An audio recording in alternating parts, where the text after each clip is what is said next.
जय हिंद दोस्तों, एक बार फिर से आज सेट 3 लेके मैं आपके सामने आया हूँ और आज हमें सेट 3 के माध्यम से अपनी सीरीज़ को आगे बढ़ाएंगे। और सबसे पहला काम, जैसे कि आप जानते हो, पैसेज से स्टार्ट करते हैं। तो पैसेज को इत्मीनान से पहले पढ़िए अच्छे से और उसके बाद फिर उसके आंसर देने का प्रयास करिए। तो पहला काम तो ये, या तो मैंने कहा था, या तो आप क्वेश्चन पढ़ लीजिए, सारे आंसर देख लीजिए, उसके बाद फिर पैसेज पढ़िए, ठीक है ना। तो जो आपको अच्छा लगता है तरीका, वैसा तरीका अपनाइए। या तो पैसेज पहले पढ़ लीजिए पूरा, उसके बाद आंसर देते जाइए, या फिर क्वेश्चन सब पढ़ लीजिए, उसके बाद पैसेज पढ़िए। तो जो आपको जैसा अच्छा लगता है वैसा आप करिए, ठीक है भाई। चलिए आइए स्टार्ट करते हैं। तो जैसे लिखा है, Tagore had a very healthy contempt for meagre agitational politics which he likened to an engine which continuously या continually whistles and throw out column of smoke without ever moving। ठीक है, तो यहाँ टैगोर के बारे में बताया जा रहा है कि उन्होंने जो एजिटेशनल पॉलिटिक्स थी, ठीक है, उसका हमेशा कंटेम्प्ट किया, उसका हमेशा विरोध किया, ठीक है। उन्होंने बताया उसको, उसकी तुलना एक इंजन से कर दी है कि एक ऐसे, जैसे कि एक इंजन होता है, एक जगह पे खड़ा हुआ एक इंजन होता है और वो सीटी देता रहता है, धुआं देता रहता है और सीटी देता रहता है, लेकिन एक ही जगह खड़े खड़े। बस ऐसी एजिटेशनल पॉलिटिक्स होती है जैसे गांधी जी किया करते थे, ठीक है ना। तो उसके बारे में उन्होंने कहा है, इनकी विचारधारा थोड़ा गांधी जी से हटके थी, अलग थी। तो कहा है, the pilots of the Indian ship of destiny his advice was fear not the waves of sea but mind of leak in your own vessels. इन्होंने यहाँ कंपेयर भी किया है कि उसका पायलट जो है, इंडिया की जो डेस्टिनी है, उसका पायलट की तुलना ऐसे की है कि जैसे कि समुद्र में एक जहाज है, ठीक है, तो उसे उसकी टाइड से डर नहीं है, जो बड़ी बड़ी समुद्र में लहरें आ रही हैं उससे डर नहीं है, उसे डर है उसमें उस जहाज में हुए छेद से, कि एक छेद पूरे जहाज को डुबो सकता है ना। तो उससे कंपेयर करके बता रहे हैं, if we become a subject people, यदि हम भाग्यवादी व्यक्ति हैं, मतलब अपने भाग्य के भरोसे बैठे हैं कि भाग्य अच्छा होगा तो ऐसा हो जाएगा, ठीक है। तो it was not because the British were wicked but because we were weaklings. Weaklings कहते हैं हमारी कमजोरियों को, कि अगर हम भाग्य के भरोसे बैठे हुए हैं तो ये इट वॉज नॉट बिकॉज, तो ये इसलिए नहीं था कि ब्रिटिश वर विक्ड, कि ब्रिटिश थे वो दुष्ट थे, but because we were weaklings, हमारे अंदर कमियां थी, ठीक है ना। कि अंग्रेज हम पे शासन करते रहे तो वो इसलिए नहीं किया कि वो दुष्ट थे या अत्याचारी थे, बल्कि इसलिए कि हमारे अंदर कमियां थी बहुत सारी, जो वीकलिंग्स थी, है ना, उनकी बात हो रही है। We had ceased to believe in ourselves, ठीक है, और इन्हीं कमियों ने क्या किया, हमें हमारे ऊपर विश्वास करने से हमें रोका, हमेशा सीज किया। सीज में रोकना होता है। Instead of tapping the source of our own power, ठीक है, we were content to pick rags from other people dustbins, ठीक है। हमारे अंदर जो सोर्स ऑफ, जो हमारे सोर्सेस हैं, जो पावर है, सोर्स ऑफ पावर है, उसको हमने ध्यान में देकर दूसरों के डस्टबिन में झांकना चालू कर दिया और उससे अंदर जो कूड़ा कबाड़ा मिला उसको लेना स्टार्ट किया। फिर आगे क्या कह रहा है, अनलाइक गांधी, ठीक है, गांधी की विचारधारा से अलग हटके, टैगोर्स बिलीव्ड, जो टैगोर थे वो बिलीव करते थे इन द पावर में एंड रिसोर्स ऑफ साइंस, जो साइंस से टेक्नोलॉजी आ रही है, चीज़ें आ रही हैं, उसमें विश्वास करते थे। दो, यद्यपि ही ड्रीडेड, यद्यपि उन्हें भय था, ड्रीड मन होता है भय, तो आप इसको भी नोट कर सकते हैं, ठीक है बेटा। तो ड्रीड का मतलब होता है भय, डर, ठीक है। Prospect of man become the slave of machine, कि जो मनुष्य का भाग्य है या जो समृद्धता है कहीं मशीन की गुलाम बन के न रह जाए। Instead of machine being the slave of man, ठीक है, ना कि स्लेव ऑफ मैन, मतलब मशीन जो है वो बीइंग द स्लेव, दास होगी मनुष्य की, इसके स्थान पर कहीं ऐसा ना हो जाए कि man become the slave of machine, कि इंसान जो है वो मशीन का गुलाम हो जाए। इनफैक्ट ही डिडेड every form of organised power, उन्हें हर एक ऑर्गेनाइज्ड पावर से भय था कि कोई भी ऐसी कोई पावर आ गई, ठीक है ना, जो अब शासन सत्ता कर रही है, जैसे कि अंग्रेज लोग किया कर रहे थे, ठीक है। तो ऐसी इस तरीके की, भले ही वो अंग्रेज ना हो, कोई और पावर के रूप में हो, इंडियंस में हो, तो इसको लेकर उन्हें भय था हमेशा। Whether social political industrial which ignored human values and tended to stifle the personality of man, ठीक है बेटा। तो किस चीज़ को बताया उन्होंने कि ह्यूमन वैल्यूज और स्टिफल पर्सनालिटी ऑफ मैन, यानी कि मैन की जो पर्सनालिटी उसको हमेशा स्टिफल किया। किसने, कौन करेगा, जो ऑर्गेनाइज पावर होगी वो, इस चीज़ का उन्हें हमेशा भय था। दो, यद्यपि आउटसाइड इंडिया, इंडिया के बाहर क्या है, Tagore upheld and interpreted the Indian philosophy of life, वो बाहर, इंडिया के बाहर, outside of India, Tagore upheld, लोगों को बताते रहे, व्याख्या करते रहे फिलॉसफी ऑफ लाइफ, जीवन की फिलॉसफी के बारे में। इन हिज ऑन कंट्री, उनके खुद के देश में, ही वाज द सेवरेस्ट क्रिटिक, वो एक बड़े आलोचक के रूप में उभरे। किस चीज़ की आलोचना किया करते थे वो? Of its social institutions and religious practice which encourage superstition. Superstition कहते हैं अंधविश्वास को।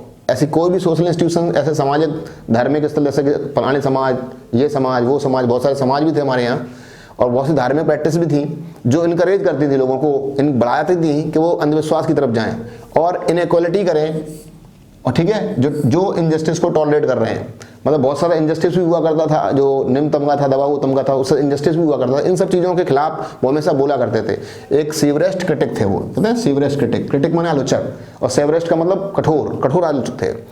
तो देखते हैं बेटा, इस तरीके से हमने पैसेज को समझा। तो सबसे पहला काम होता है पैसेज को इत्मीनान से, आराम से समझना, चाहे जैसा ही पैसेज हो।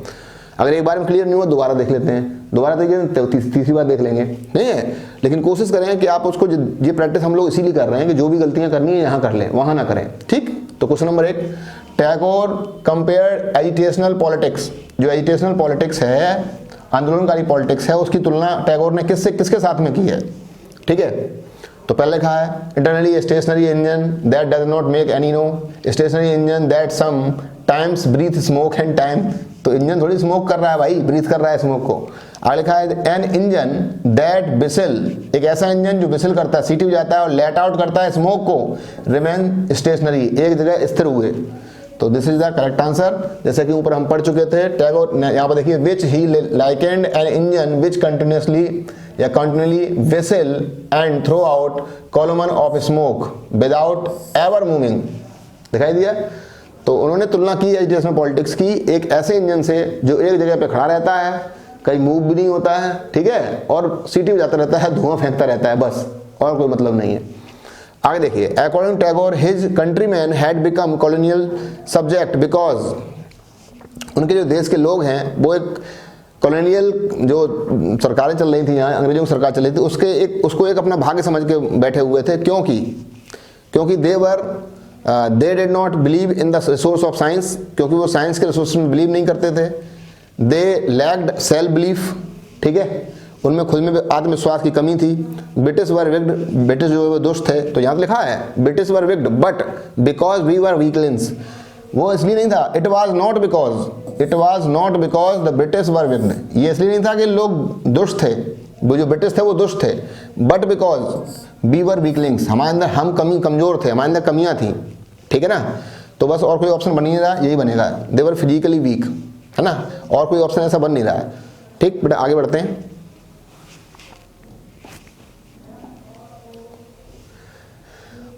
ठीक है, तो अगला लिखा by leaks in your own vessels, vessel, ठीक है, बेसल कहते हैं बेटा हम, जो बेसल होता है, ठीक है, वो बेसल कहते हैं जहाज को।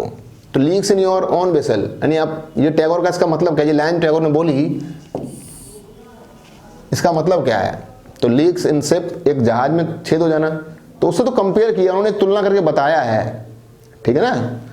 तो फिर क्या, a ship in distress, slavery to machine, machine की दास्ता करना, गुलामी करना, ये उसका मतलब है, slavery to machine. Tagore had a fear of, Tagore को किसी का डर था कि एनी पावर, कोई भी, उन्हें डर था कि कोई भी ऐसा इंस्टीट्यूशंस या गैर सरकारी संगठन, ऐसा संगठन बन जाए जो पावरफुल हो, तो लोगों की बात नहीं सुनेगा, वो लोगों को दबाएगा हमेशा। तो any power that डिफाइड human values, ठीक है, डिफाइड माने नकार देती है ह्यूमन की वैल्यूज को, एंड स्टेबल्ड मैन्स पर्सनालिटी। तो दिस इज द करेक्ट, जो कि आपने पीछे पढ़ा हुआ था, देखिए जरा क्या लिखा हुआ है यहाँ, लिखा है इनफैक्ट ही ड्रीडेड, उनको ये भय था कि every form of organised power, कोई भी ऑर्गेनाइज्ड पावर, ठीक है, चाहे वो सोशल, पॉलिटिकल, इंडस्ट्रियल हो, ठीक है, विच इग्नोर्ड, जो क्या करेगी, इग्नोर करेगी ह्यूमन वैल्यूज को, और tended to stable the personality of man. Okay बेटा, चलिए, तो ये चारों हो गए होंगे, समझ में आ गया होगा आपको। तो इसका आंसर ये हो गया और इसका आंसर हो गया ये, ठीक है। चलो आगे बढ़ते हैं। अगला क्वेश्चन है हमारे पास PQRS पैराजंबल। तो फॉर एग्जाम्पल में देखिए जनरली होता क्या है कि 4 फॉर्म दिए होते हैं, कभी कभी 6 दिए होते हैं। तो जैसे S1 दिया हुआ है एक, और ये S6 दिया हुआ है, इसका मतलब ये S6 आखिरी है और ये S1 पहला है। तो अब यहाँ बात देखिए, कभी कभी क्या होगा, हम लास्ट पैरा से पकड़ सकते हैं, कभी कभी हम पहले पैरा से भी पकड़ सकते हैं, कभी हम प्रोनाउन की सहायता से पकड़ सकते हैं, कभी हम वर्ब की सहायता से पकड़ सकते हैं। ठीक है, वो डिपेंड करता है कि हम किस तरीके से उसको देख रहे हैं। तो freedom which in the sense that a wide gulf separates a modern woman enjoy is a restricted bind या rich and the poor woman के बारे में बात हो रही है। तो ये तो आएगी नहीं, ये तो शर्मा में सबसे आखिरी में है। तो अब फ्रीडम विच, अब फ्रीडम जो है वो किसकी फ्रीडम की बात की जा रही है? दैट वाइड गल्फ की, ए मॉडर्न वुमेन की। तो जाहिर सी बात है मॉडर्न वुमेन की फ्रीडम की बात की जा रही होगी। Freedom which a modern women, यानी कि आर हमें पहला लगना चाहिए। तो देखेंगे आर केवल एक ही पहला है, दिख रहा है आपको आर पहले में। तो अब जब हमें ये हिंट मिली कि आर पहला है, तो हम इसको जरा पढ़ के देख लें। आर के बाद फिर एस होना चाहिए। ए मॉडर्न वुमेन एंजॉय, क्या एंजॉय कर रहे हैं? Is the restricted wind. ठीक है, फिर इन द सेंस, किस सेंस में? That a wide gulf separates the rich and the poor women. Okay बेटा, तो this is the correct answer. आगे बढ़िए, वीडियो थोड़ा लंबा हो जाता है इसलिए मैं ज़्यादा डिटेल में नहीं जा रहा हूँ। ठीक है, तो आप इतने में समझने का प्रयास करिए। फिर लिखा हुआ है एडवांटेज ऑफ ट्रैवलिंग। ट्रैवलिंग के एडवांटेज, ट्रैवलिंग के जो फायदे हैं उसके बारे में बता रहा है। Customs and manners is that we learn to appreciate the good points of others to different places and having the opportunity of observing peoples and our prejudice against them disappear. Okay बेटा, तो advantage of learning, ठीक है, advantage of travelling, advantage of travelling के बाद हमें कौन सा ऐसा वर्ड लग रहा है जो हमें जोड़ना चाहिए? तो advantage of travelling, custom and manners. अब ये ट्रैवलिंग के बाद कस्टम और मैनर कहाँ से आ जाएगा? तो ये तो आएगी नहीं। We learn to appreciate the good points, तो अप्रिशिएट करेंगे गुड पॉइंट्स, लेकिन गुड पॉइंट्स पता तो होने चाहिए पहले, वो तो पता ही नहीं है। तो advantage of travelling to different places, ठीक है, तो ट्रैवलिंग करेंगे तो डिफरेंट प्लेसेस पे करेंगे, उसी के तो एडवांटेज होंगे। तो advantage of travelling to different places and having, okay, यानी आर पहला। तो अब देखिए आर कौन से में पहला है? तो आर फिर देखिए सी नंबर में पहला बन रहा है। आर के बाद फिर एस आ रहा है, तो एस देखते कहाँ है? Different places having the opportunity of observing peoples. Observing peoples, peoples में पीपल यानी लोगों की क्या? कस्टम्स और मैनर्स को। ठीक है, is that we learn to appreciate the good points of others. Okay बेटा, तो क्लियर हो गया होगा। यानी कि advantage of travelling, advantage of travelling के बाद अब कहाँ ट्रैवलिंग कर रहे हैं? टू डिफरेंट प्लेसेस, अलग अलग जगहों पर। ठीक है, और हैविंग द अपॉर्चुनिटी, जो बाहर ये एडवांटेज ही है कि जब ट्रैवलिंग अगर डिफरेंट प्लेसेस पे की जाएगी तो उसे ये अपॉर्चुनिटी मिलेगी कि वो लोगों की जो कस्टम्स हैं, मैनर्स हैं, उनको ऑब्जर्व कर सके। ठीक है, और उसके बाद we learn to appreciate the good points of others. ठीक है बेटा, और हमें ये भी सीखने को मिलता है कि लोगों के अंदर क्या क्या अच्छाइयाँ हैं, ठीक है, उसको हम किस तरीके से अप्रिशिएट कर सकें, ये सारी बातें सीखने को मिलती हैं। तो answer will be C. Next, उसके बाद देखिए लिखा है रिफ्यूज टू एक्लेम, उद्घोषणा को उसने रिफ्यूज कर दिया।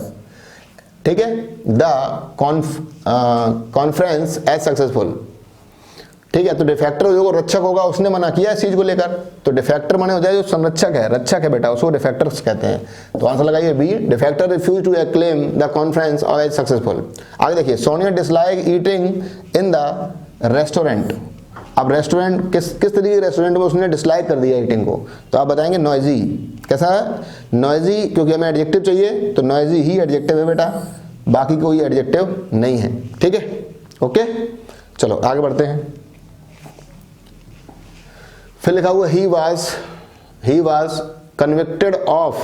ठीक है, तो कन्विक्टेड से प्रपोजिशन ऑफ लेता है, तो सीधे सीधा आंसर ऑफ हो गया, इसमें कुछ जानने वाला कोई विशेष है नहीं, ये सेट प्रपोजिशंस है, तो कन्विक्टेड अपने साथ क्या लेगा? ऑफ लेगा। ठीक है, as soon as he got telegram, जैसे उसे टेलीग्राम निकला वो निकल चुका था, तो चुका था तो यहाँ बोलेंगे हैड लेफ्ट। क्या बोलेंगे? Had left. आगे देखिए, फिर लिखा हुआ है his parents were transfer to Agra he was 5 years, जब वह 5 साल का था। ठीक है, जब वह ही वॉज 5 years old, जब वह 5 साल का था। ठीक है, ये सही निकलेगा, तब उसके पेरेंट्स का आगरा ट्रांसफर हो गया था, है ना बेटा। तो जब वह 5 साल का था, तो जब के साइंस में वैन लगाते हैं हम लोग, ठीक, पता ही होगा आपको इतना। तो आगे चलते हैं। मच आई ट्राइड, ठीक है, मेरे बहुत सारा प्रयास करने के बावजूद, ऐसा होना चाहिए।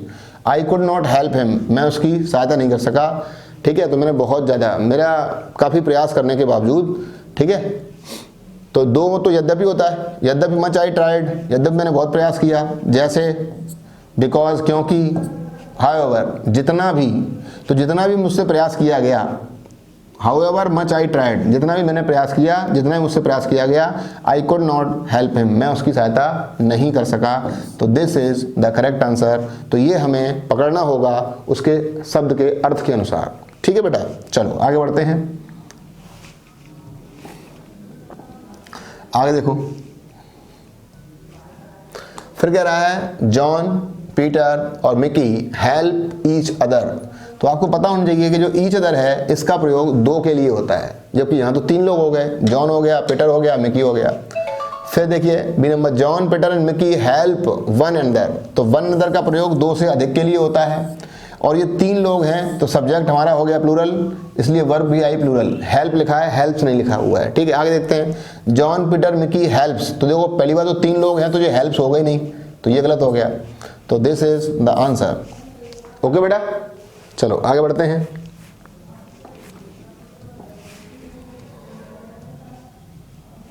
आगे देखो बेटा, फ्लेयर, फ्लेयर का मतलब होता है जैसे फ्लेयर ऑफ ग्लिप टॉक, उसे अच्छा बोलने की उसके अंदर एक कला है, एक टैलेंट है, ठीक है। तो फ्लेयर माने होता है टैलेंट, ठीक।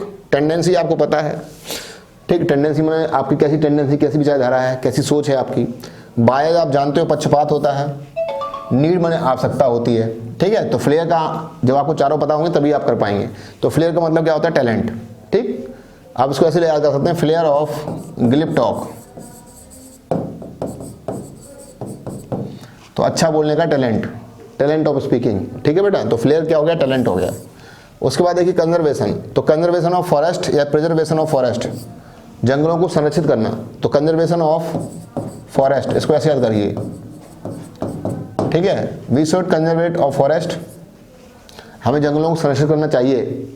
तो कंजर्वेशन ऑफ फॉरेस्ट का मतलब प्रिजर्वेशन हो गया। जैसे अचार में, ठीक है, एक वो बेंजोइक एसिड डाला जाता है जिससे कि वो संरक्षित हो जाए, प्रिजर्वेशन हो जाए उसका, ठीक है बेटा। ओके, चलिए।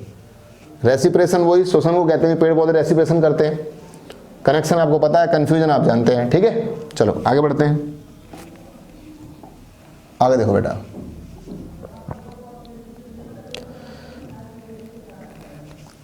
देखिए आगे फिर लिखा है आपको करना है अपोजिट मीनिंग। क्या करना है, अपोजिट मीनिंग करना है, ठीक है। तो अपोजिट मीनिंग करना है, तो सैक्रेड, सैक्रेड प्लेस, ठीक है।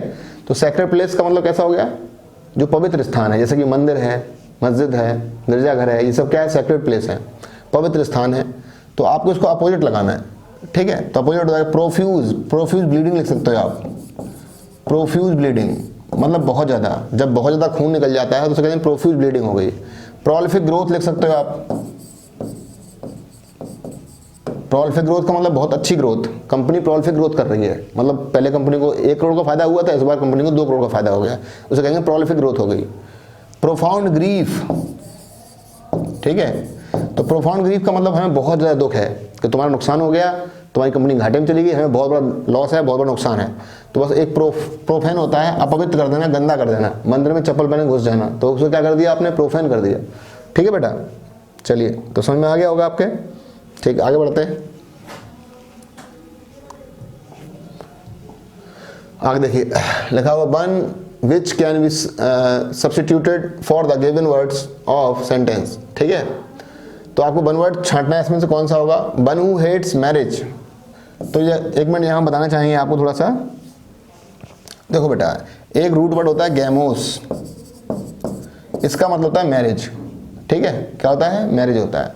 एक वर्ड होता है मोनो, 1 मिनट रुकना, एक वर्ड होता है पहले मोनो, इसको आप लिखेंगे, मोनो माने होता है 1, मोनो माने होता है 1। एक होता है बाई, बाई का मतलब होता है 2, ठीक है। एक होता है पॉली, पॉली का मतलब होता है मैनी, ठीक है। मोनो बाई पॉली, पॉली का मतलब क्या हो जाएगा, मैनी। तो मोनो माने एक, बाई माने टू, पॉली माने मैनी, ठीक है। और एक होता है गैमोस, तो गैमोस का मतलब होता है मैरिज, ठीक है। गैमोस का मतलब क्या होता है, मैरिज। एक होता है गायने,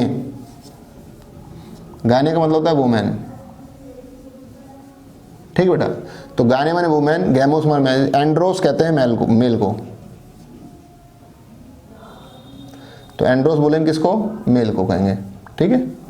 तो एंड्रोस होता है मेल, गायने माने वुमेन, एंड्रोस माने मेल, गैमोस माने मैरिज, पॉली माने मैनी, बाई माने टू, मोनो माने वन, ठीक है।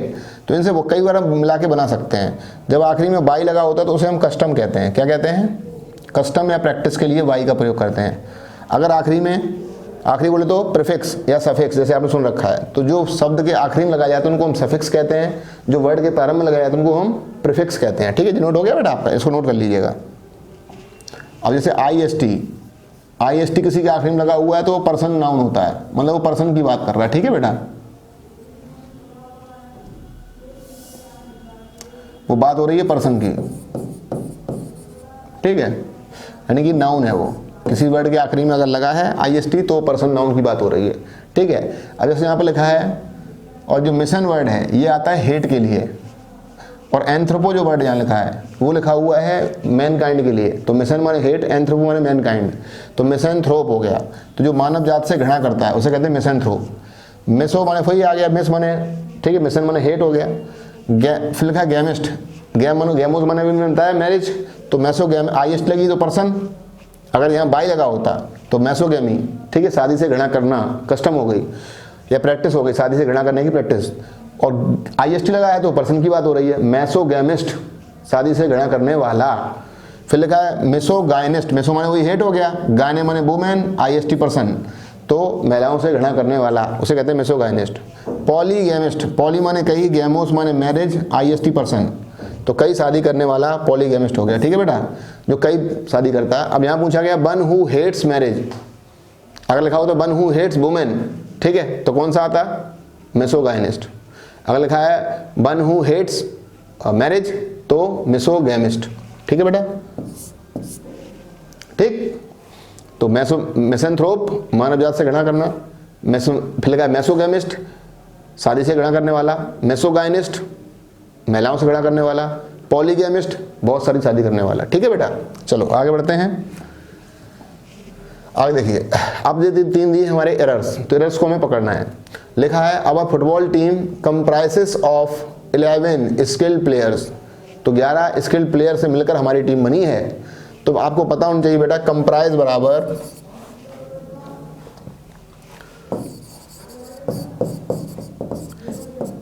बराबर कंसिस्ट ऑफ होता है। कंप्राइज बराबर क्या होता है, कंसिस्ट ऑफ। तो कंप्राइज के बाद कभी ऑफ नहीं आता, कंसिस्ट ऑफ आता है। तो this is the most important, आप ध्यान रखिए, पेपर में कई बार पूछा गया है।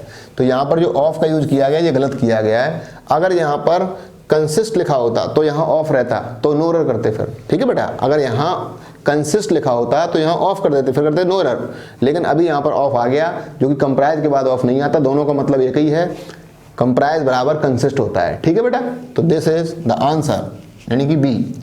आगे चलते हैं। It is high time we renovate our old house, ये बहुत उचित समय है कि हम अपने घर को रिनोवेट करें, उसको अच्छा बनाएं। तो आप ध्यान रखिए बेटा कि जब इट इज हाई टाइम दिया जाएगा तो इट इज हाई टाइम के बाद 2 कंडीशनें आती हैं। ये तो सब्जेक्ट आएगा, अगर सब्जेक्ट आएगा तो V2 आएगा, यानी वर्ब की सेकंड फॉर्म आएगी।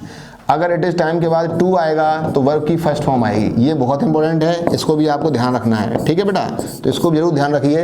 इट इज टाइम के बाद सब्जेक्ट आएगा तो वर्ब की सेकंड फॉर्म आएगी, 2 आएगा तो वर्ब की फर्स्ट फॉर्म आएगी, ठीक है बेटा। तो अब आप समझ चुके होंगे गलती क्या हो गई है। तो it is high time we renovated, renovate नहीं करेंगे, क्या करेंगे, रिनोवेटेड। तो यहाँ रिनोवेटेड कर देंगे, यानी इसका भी आंसर हो गया बी, ठीक है बेटा। ओके, देखिए अगर आपको वीडियो अच्छा लग रहा है तो शेयर करिए और सब्सक्राइब भी करते रहिए, ठीक है भाई। और ज़्यादा से लोगों तक पहुँचाइए। जितनी जल्दी चीज़ें बन जाएंगी, अच्छी हो जाएंगी, उतनी जल्दी हम लाइव क्लास लेके चालू होंगे आपके साथ में, मैथ की और फिर इंग्लिश की भी। तो उतना ही आपके लिए भी अच्छा है, ठीक है बेटा। और 1 घंटे की पूरी क्लास लाइव क्लास चला करेगी, इंग्लिश की और मैथ की भी, बिल्कुल क्लास की तरीके से। तो जो बच्चे दूर हैं, नहीं आ पा रहे हैं, बाहर हैं कहीं, तो उनके लिए भी अच्छा रहेगा, वो भी पढ़ पाएंगे, ठीक है। तो उनका भी थोड़ा ध्यान रखिए। और उन तक भी ये वीडियो को पहुंचाइए। ठीक, अभी आगे जैसे समय गुजरता जाएगा चीज़ें और बेहतर होती चली जाएंगी। ओके बेटा, चलिए। One of the boys who always give the correct answer is Samuel. ठीक है, तो वन ऑफ के बाद आपको मैंने बताया था उस दिन कि वन ऑफ, बहुत जल्दी मैं ग्रामर को शॉर्टकट फॉर्म लेके आने वाला हूँ, ट्रिकी फॉर्म लेके आना हूँ ग्रामर की, जो आपको 3-4 वीडियो के अंदर मैं पूरी ग्रामर कंप्लीट करा दूंगा। ठीक है, तो पूरी ग्रामर जो आप पूरा 6-6 महीने पढ़ते हैं वो सारा बवाल खत्म हो जाएगा और 3-4 वीडियो में आराम से आप ग्रामर इतना कर लेंगे कि जो छोटे मोटे जो एरर्स आ रहे हैं आपके पेपर में एयरफोर्स वाले, वो आराम से हंस के हो जाएंगे। ठीक है बेटा, तो बस बने रहिए मेरे साथ में और देखते रहिए वीडियो। अगर आपने सब्सक्राइब कर लिया है तो बेल वाला जो बटन होता है उसको जरूर ऑल वाले पे क्लिक कर दीजिए, क्योंकि कई बच्चे कहते हैं भैया नोटिफिकेशन आता नहीं है, मिलता नहीं है, तो इसलिए नहीं मिलता। ठीक है भाई, तो जो बेल वाला बटन है उसको दबा दीजिए एक बार, ऊपर जाकर दबाएंगे तो टच करेंगे तो देखना ऊपर आएगा ऑल, तो उसको दबा दीजिएगा, जिससे सारे नोटिफिकेशन अपने आप आपके पास पहुंच जाए। तो one of, each of, either of, neither of के बाद नाउन आता है प्लूरल, वर्ब आती है सिंगुलर। तो यहाँ देखा वन ऑफ के बाद नाउन आ गया प्लूरल। ठीक है, ओके, तो आपने कहा हु ऑलवेज गिव्स, ठीक है, the correct answer is Samuel. तो वन ऑफ के बाद नाउन कैसा आया, प्लूरल। फिर हु ऑलवेज गिव्स, ठीक है, तो नाउन कैसा आ गया, प्लूरल। वर्ब कैसी आई, singular. Correct answer is Samuel, तो इसका मतलब हो जाएगा नो एरर। ठीक है, बात समझ में आ गई बेटा। ओके, चलिए फिर आज के लिए इतना काफ़ी है, मिलते हैं फिर अगली क्लास में। जय हिंद।